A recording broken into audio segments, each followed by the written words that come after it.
Hello everybody, I would like to send you best greetings from Finland. It's a great pleasure for me to take this lecture. I hope it might be of interest of all of you, and the topic of the lecture is now on the screen. I'm going to tell you about cultural historical theory, main concepts and principles of genetic research methodology. And you see also my name. I'm Nikolai Veresov from Kajaani University Consortium from Finland. And I think now it's time to start. During this class I would like to focus on two main ideas, two main directions, or even two main goals, if I put it by this way. The first point is about main concepts of cultural historical theory by Vygotsky. It means that I'm going to tell you what kind of theory is cultural historical theory. And what is the cultural historical theory about?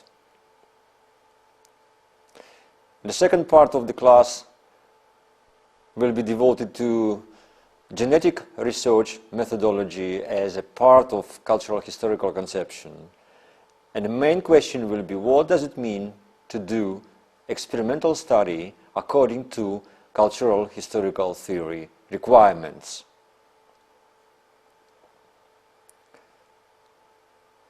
And from the beginning I would like to draw your attention to the point that I'm not going to discuss cultural historical activity theory, CHAT, but I would like to discuss cultural historical theory, CHT.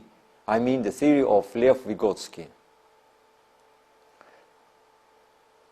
I find this point as very important, just to separate these two theories from each other.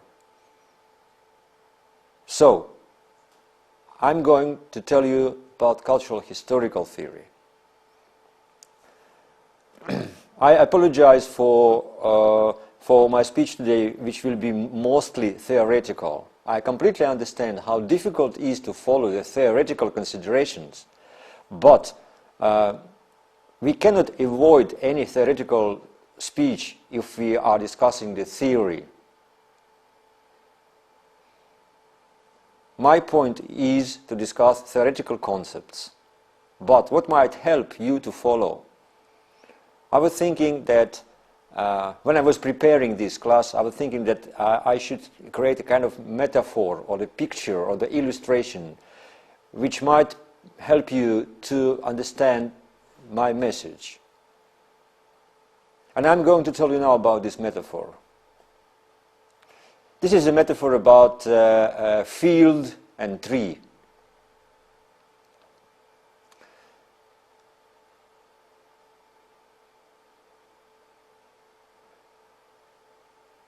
We can imagine the field, certainly field full of sprouts and flowers and plants. You can come to this tree, you can pick up these sprouts, you can pick up these flowers and plants, you can create a very nice looking bouquet. And then you can present this bouquet and say that this is the cultural historical theory, because this is the combination from the flowers and sprouts and plants which are on the field, which are picked up from the same field. You can create very nice looking bouquet, but this bouquet will be not cultural historical theory.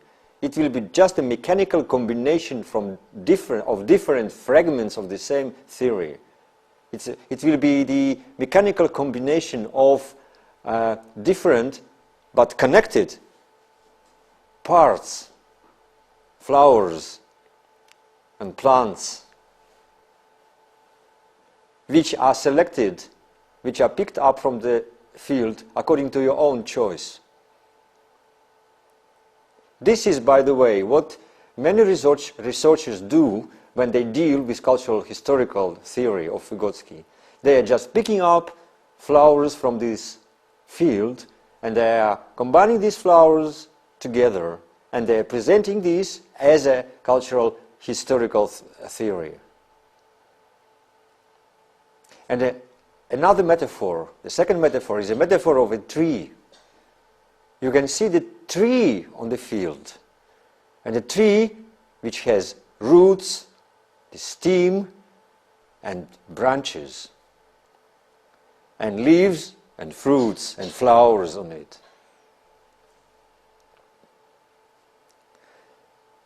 And every branch, every flower, every leaf is connected with the whole tree. You cannot take one branch or one flower from this tree, because these flowers do not exist without the tree, because they are connected to the whole tree. This is not a mechanical combination. This is like a kind of organical system of interconnected, interrelated concepts, principles, and requirements. And my understanding of cultural historical theory is that this is a kind of tree, not a field. It's a kind of tree, and all branches are connected to each other because they have their common stem and roots. So, and my idea is to present you this tree. I would like to show you how those leaves and flowers and branches are connected. What is the main stem through which they are connected to each other? So, I can put it another way. Cultural historical theory of Lev Vygotsky is not a kind of box full of instruments that everybody can come and take instruments according to their needs. Cultural historical theory is a kind of very, very complex equipment. And every part and every detail in this equipment works, takes its place, and functions as a part of this whole. If you take away one part of this machine, of this equipment, this part will be not working, because it doesn't make any sense taking from the whole system. This is the metaphor which explains my approach to cultural historical theory. And I would like to tell you, and I would like to describe you these details of this equipment, of this tree. And this is my main target.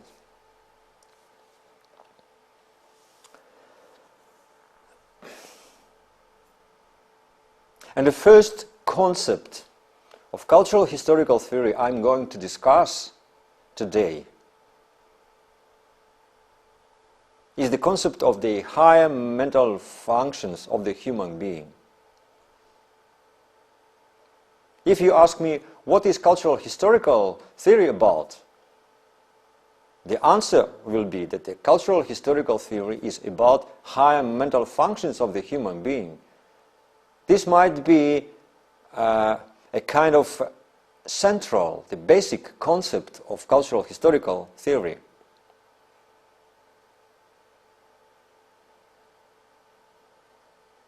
And this will be absolutely correct answer. But this answer is not so easy. This answer is much more complicated than it might seem at first glance. And my question is, who introduced this subject matter to scientific psychology? The concept of higher mental function was introduced by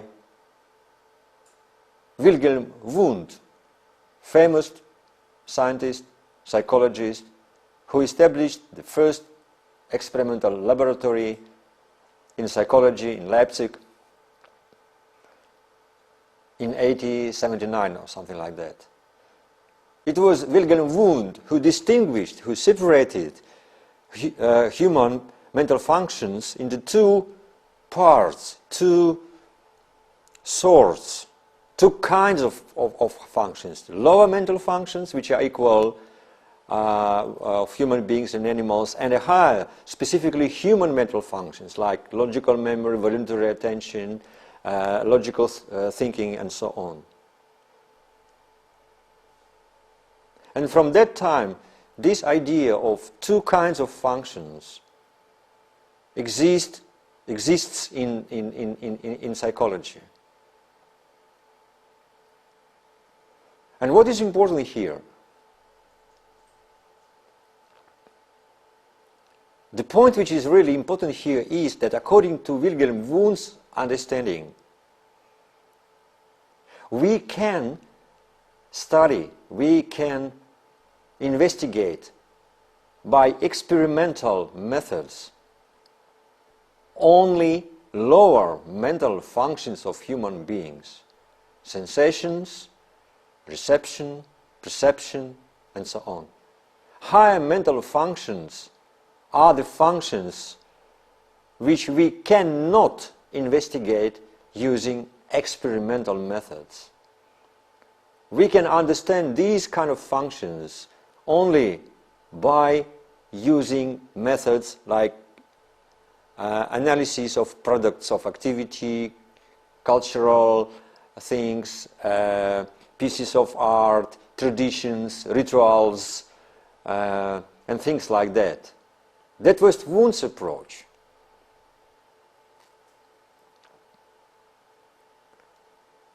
And this approach really put very strong wall or border between these two types of functions.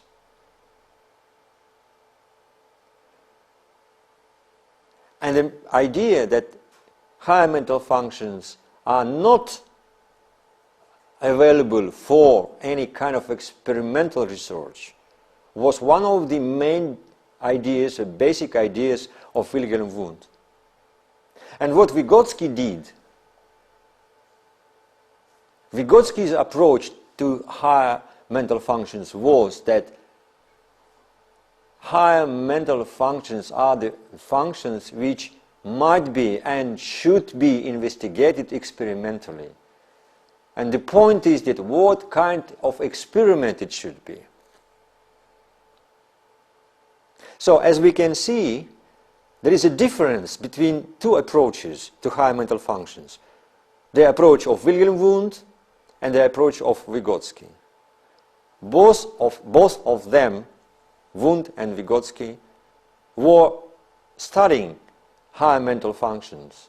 But the difference between these two was that Vygotsky proposed the way how to investigate, how to make an investigation or experimental study of higher mental functions and what kind of experiment might help to solve this task. For Wundt, this separation between lower functions and higher functions was just a registration of the empirical fact that these two kinds of functions really exist. For Vygotsky, this separation between lower mental functions and higher mental functions was the methodological step forward, not just a registration of the result, but methodological step forward in order to find new approach, in order to find the new experimental and theoretical methods of research of higher mental functions. And this difference is very, very important from my point of view. What is the core point? What is the main point of Vygotsky's approach to higher mental functions? You can see from the screen that the functions which are matured, we can call them flowers of development, are closed for direct investigation, and this circumstance requires different or genetic approach. Even more, when functions become in-ground, when they move within, an extremely complex transformation of all of the function structure takes place, and their entire construction becomes indiscernible. Piotr Galperin describes it so that when the functions are already developed, they recede into the depths, and they are covered by a phenomena of completely different appearance, structure and nature. In this sense, traditional, classical, quantitative methods are not valid and must be replaced by qualitative ones.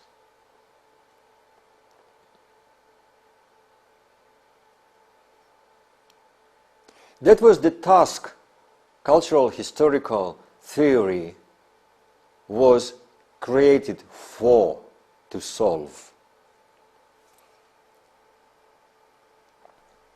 So, and then we can come to the first conclusion of our class, which says that the subject matter of cultural historical theory is higher mental functions, or about higher mental functions. But the subject matter of the theory is not a higher mental functions as such, not about their construction, not about their phenomenology. Cultural historical theory takes as a subject matter the process of development of higher mental functions. And this is the only one theory in developmental psychology which says clearly and openly that the subject matter of the theory is not the fruit of development, not the higher mental function as a result of development. The subject matter of the theory is the process of development of higher mental functions from very beginning, from buds of development, up to the very end, to flowers or fruits of development. And this is absolutely different methodological approach to higher mental functions, which puts a strong difference between traditional classical psychology, which is based on Wundt, ideas of Wilhelm Wundt, and new approach based on Vygotsky's ideas. To understand the higher mental function means to restore, to reconstruct theoretically and experimentally the whole process of its development in philo and ontogenesis. So, the answer to the question, what is cultural historical theory about, is cultural historical theory is about the process of development of higher mental functions of a human being. And now we see the provement about this statement taken from Vygotsky's book. You can see on the screen.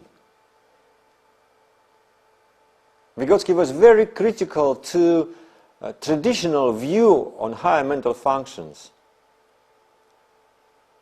saying that the main mistake of classical approach to higher mental functions is inability to look at these facts as facts of historical development. The mistake is that this classical approach does not distinguish the natural and the cultural, the essential and the historical, the biological and the social in the mental development. Vygotsky says that this is incorrect basic understanding of the nature of phenomena being studied. Putting it more simply, with this state of the matter, the very process of development of complex and higher forms of behavior remained unexplained and unrealized methodologically. And this means that the only way to understand the nature of higher mental function is really to find a way how to distinguish the natural and the cultural, the essential and historical, biological and social in mental development. So the task was to find the correct basic understanding of the nature of the phenomena being studied. Look, correct understanding of the nature of the phenomena. The task of this theory was to find the way how to explain and how to realize methodologically this subject matter, higher mental functions. And therefore, the ideas of nature of functions, social, cultural, biological, historical, were in the focus of all the research which have been done when cultural historical theory was created. And that was the task. So I would like to repeat again that cultural historical theory is the theory of development of higher mental function. But what does it actually mean? What follows from this general idea, from this general statement? It means that every concept or every principle within the theory refers and explains certain aspect of the process of development.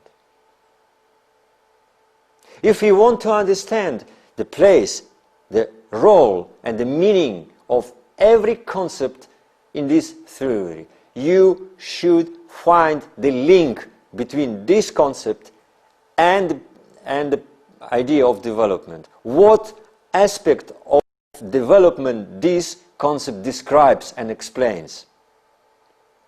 So the idea of development, it's like a stem of this tree, and every branch of the tree is connected to the stem, because every concept of the theory explains and is connected to certain aspect of development of higher mental functions. This is the way how to understand the place and scientific meaning of every concept and a principle within cultural historical theory. There is no other way to understand correctly every concept of this theory. Otherwise, we will just pick flowers from the field. But this bouquet will be not cultural historical theory, because in this bouquet, these plants are not connected to each other as different aspects of the system. Okay, we went to the problem of development. If mental development is the subject matter, we should find at least general understanding of what is development and what is mental development as a subject matter of the theory. If we look attentively on different books of Lev Vygotsky, we can find a lot of things about his approach to development. First of all, development is not just a simple change of something or somebody. Development is not just a change from simple to complex.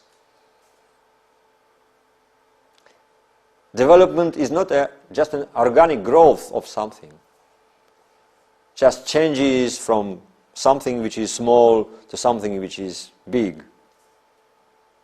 And what development really is? Development is a complex process of qualitative reorganization of a certain system.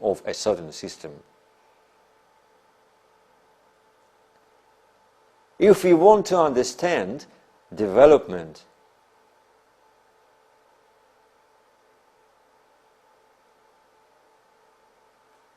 we should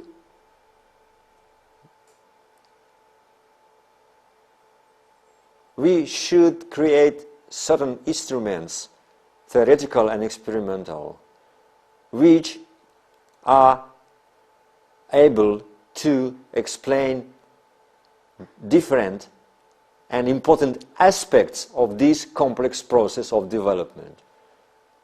Sources of development, moving forces of development, main directions of development, specific features of development, results of development, and general law or laws of this development. This is the list of main aspects of process of development of higher mental functions. And main concepts of cultural historical theory are related and reflect theoretically these aspects of development. And the connection between these concepts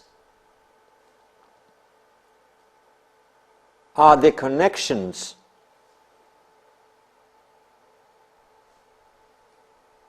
which can be understood only by looking at them as from the point of view of different aspects of the complex process of development.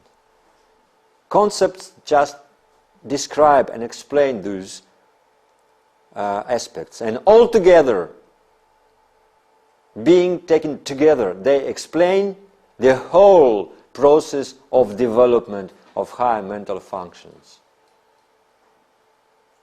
That is why cultural historical theory is a kind of theory in which concepts, all the concepts make sense only when they are working together, because only being together they explain the whole process of development. If we take only some concepts, they will be senseless because they will be not able to explain the subject matter, the complex process of development. They will be only fragments, like the fragments of the broken cup. This makes cultural historical theory very unique, because there is no other theory which contains the whole system of concepts and principles which explain theoretically and experimentally the process of development as a whole process and all its sides or aspects. And now I would like to repeat again that if somebody from you, if somebody really wants to understand a certain concept of cultural historical theory, to understand we should use one simple principle. If we want to understand the meaning of the concept, we should try to find the way how this concept is connected to the whole process of development and what concrete aspect of development this concept describes. This is the way, this is the main principle which might help everybody to understand cultural historical theory and its main concepts. And now we are coming back to higher mental functions. As I said, for Wilhelm Wundt, the concept of higher mental function was just a result of detection of empirical fact and nothing else. For Vygotsky, that was not a result, that was the first step on the way of methodological understanding of higher mental function. What was the result for Wundt was the first step, was the beginning for Vygotsky. And methodological significance of this separation can be described with 2 points. The first is that this separation, this distinction between these two kinds of types of function, first, it discovers the sources of development of higher mental functions. And second, it discovers development as qualitative reorganization of the whole system of the functions of a human being. And this makes understanding of higher mental functions quite difficult. But I think that my following examples will make it a little bit more simple for you. Traditionally, in psychology, the process of development was described so that there is a process of development from lower functions to higher functions, and development is going on because of two groups of factors, social factors and biological factors. And this is the basic idea, this is the basic, let's say, postulate of all classical traditional psychology, explaining development as a result of the combination of two groups of factors, social factors and biological factors. Even now, there are a lot of theoretical considerations, theoretical constructions in a development of psychology which really explains the process of development as a result of two interrelaced, interacted groups of factors, social and biological.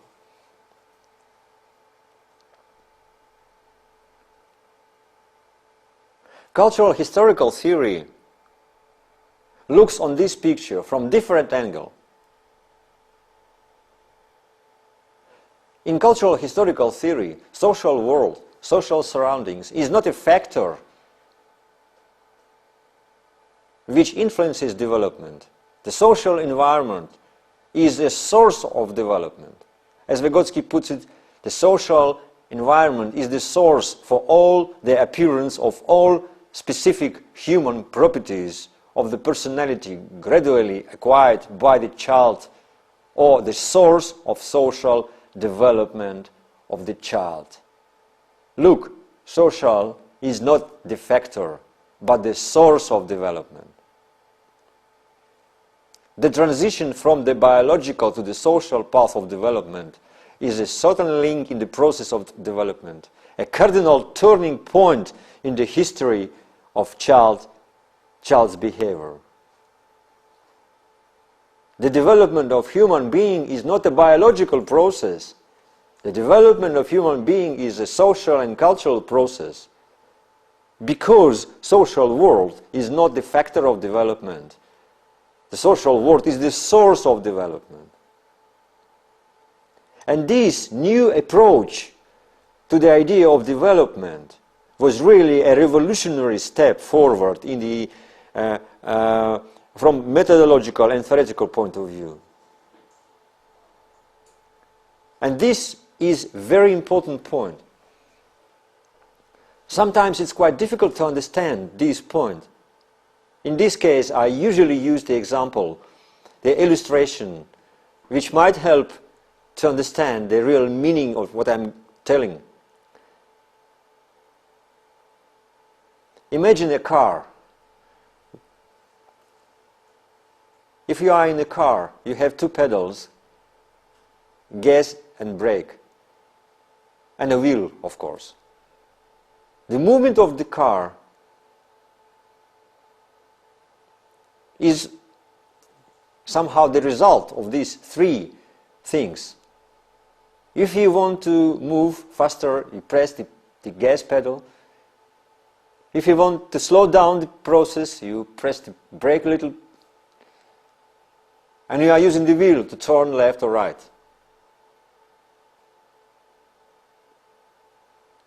But if once upon a time somebody comes to you and says that, hey, these three things, two pedals and a wheel, are the sources of the movement of the car, you will react on this as a kind of stupidity, because you know for sure that those pedals are only things which can regulate the car, but the source of moving the car is the engine which is in the car.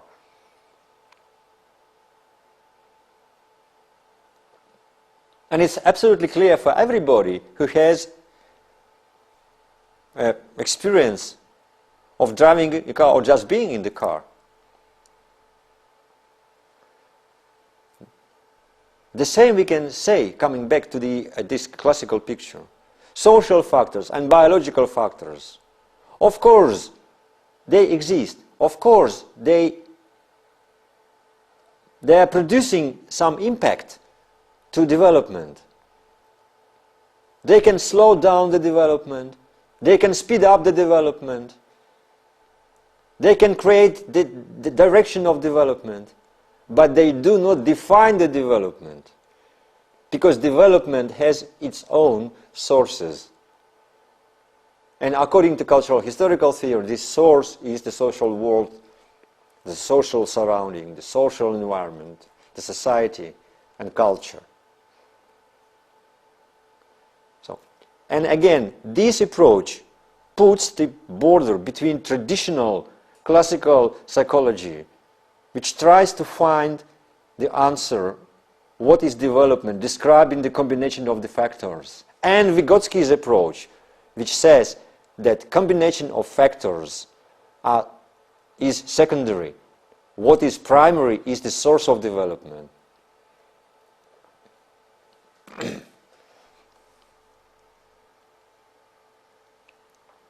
And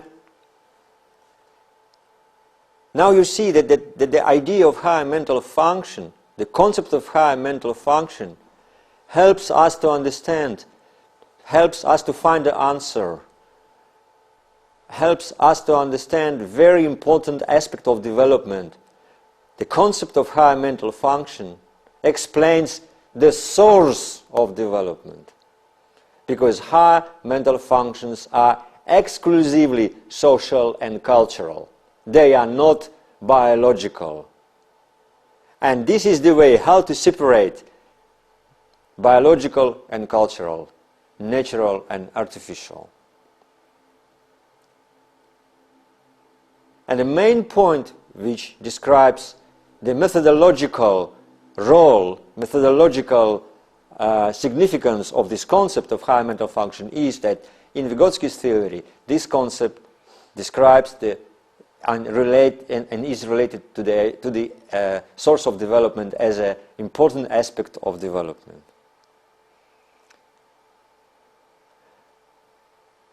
And the second point, that higher mental function describes development as qualitative reorganization of the functions. And here is the answer. Look. The relations between lower functions and higher functions are not that lower mental functions are growing up and then they are becoming higher mental functions. No. According to cultural historical theory, higher mental functions are not built on the top of elementary processes like some kind of second story. They are new psychological systems comprising a complex nexus of elementary functions that, as a part of a new system, being themselves to act in accordance with new laws. And we see the distinction between two types of functions helps us to understand the development as a qualitative change, the reorganization of the whole system. So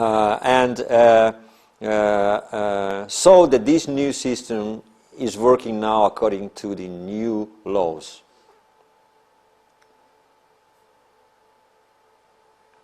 And what is this new system? And what are these new laws? That was the challenge for cultural historical theory. That was the question how cultural historical theory answers. And now we are coming to the second concept of this theory, which is also very important. I mean the concept of the interaction of ideal and real forms. Look here, this concept is very much related to the first one, to the idea of the source of development. The social environment is the source of appearance of all specific human properties. And a social environment is the source of social development of the child, which is concluded in the process of actual interaction of ideal and present forms. And again, we meet the concept which looks quite difficult at first glance. What is the interaction between ideal and real or present forms? What is ideal form? What is real form? How this interaction is related to the process of development? In order to understand, let's take a look how Vygotsky himself describes the real and the ideal form using the empirical examples. The first example is about speech development. I'm not going to read the whole quotation which is on the screen. I just give you time to read it yourselves.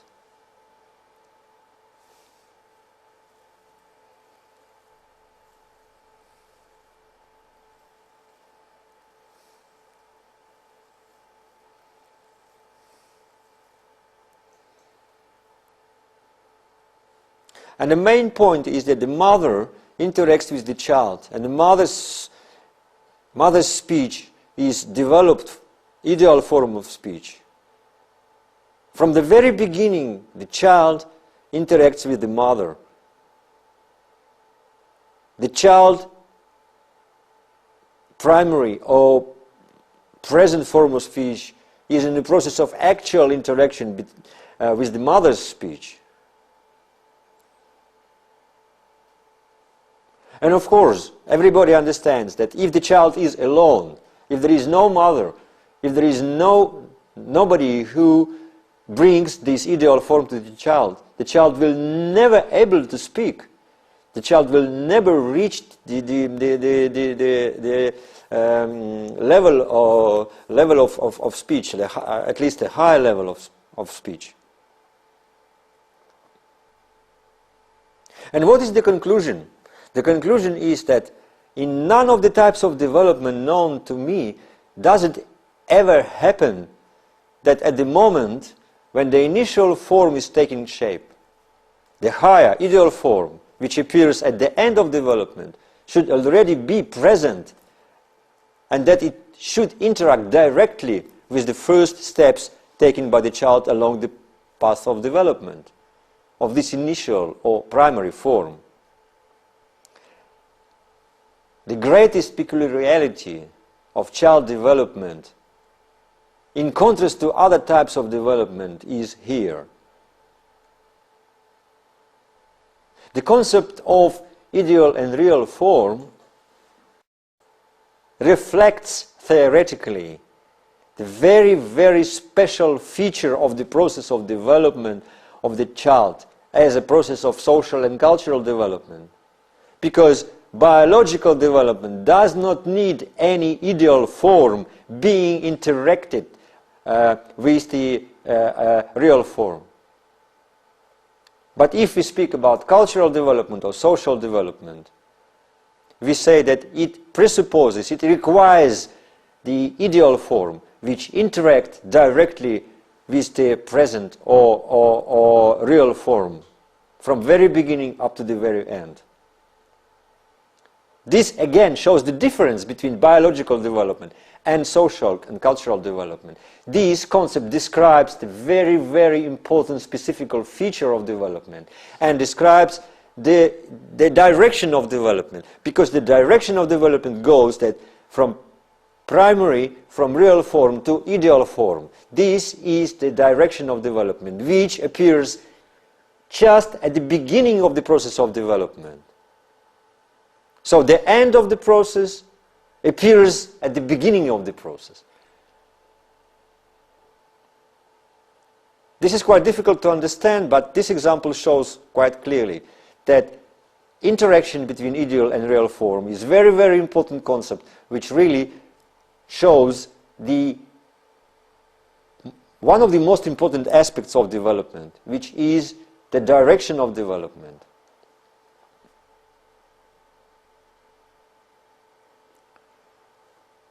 Now we are coming to the concept, which is number 3 is in our list, the concept of mediation.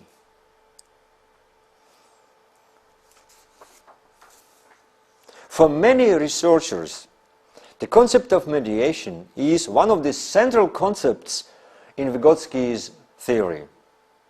There are a lot of papers, articles and books which clearly and openly say that the central idea of Vygotsky was the idea of mediation, was the idea that every higher mental function is mediated by signs, symbols, instruments, tools, artifacts, and so on and so forth. And the main impact of Vygotsky was that Vygotsky proposed the idea of mediated action, and therefore it was a transition from stimulus-response model to the mediated model, and so on and so forth. I'm not going to tell you a lot of things about mediation because I think you know a lot. I'm not going to tell you the examples about the Buridan's donkey or many other stories which are connected to the Vygotsky's texts. I would like just to draw your attention to how the concept of mediation is connected to the stem of this tree, how this concept of mediation is connected to the process of development, and which aspect of development the concept of mediation really reflects, describes, and explains. Discussing mediation, I will mostly concentrate on 3 main theoretical points. The first point is 2 streams of development. The second is mediating activity and mediated activity. And the third point will be product and the process.